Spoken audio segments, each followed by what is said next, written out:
Well, Canadians will soon be free to once again drive into the United States. For the first time since March of last year, the U.S. will be open to non-essential travelers arriving by land or passenger ferry. Now, there is one key requirement. Anyone arriving must be fully vaccinated. And for more details, let's go to Ottawa right now and our Hilary Johnstone. It's been nearly 20 months since Canadians were able to drive across that land border for non-essential purposes. So probably a lot of eager people wanting to get down, possibly go down south, go shopping, go visit family, whatever it might be.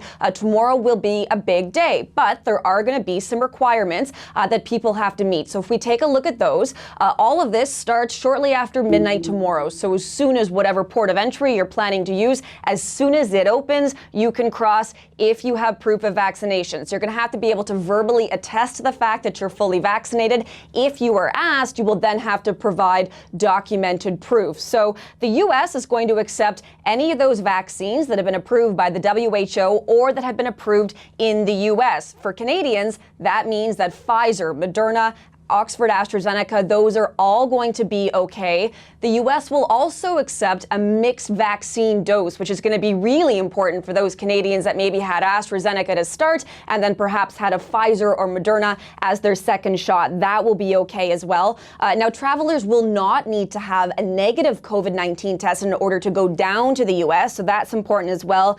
Now, this does not apply to children 18 years of age or younger, so young kids as well.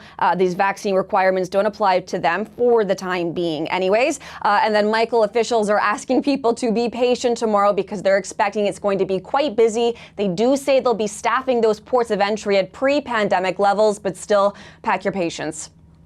Absolutely, after a 20-month wait here. Let's pick up on the point you had to say about negative tests, though, because you don't need one to get into the United States. But that's actually a different story for those who want to come back into Canada afterwards.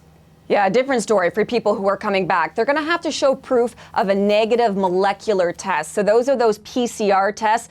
Those can be pretty pricey. They can run in the hundreds of dollars, so people should be mindful of that. Now, if you were Canadian, maybe just going down for a day of shopping, for example, so a short day trip, you can get a test done here in Canada, and then you can use that same test to come back into Canada, as long as it's negative, of course, as long as it is less than 72 hours old. So that's also important for people who are maybe thinking that they'll just take a short day trip, for example. But tomorrow, Michael, a big day after nearly 20 months of that U.S. land border being closed to Canadians for non-essential reasons. Hilary, thank you for that, or Hilary Johnstone.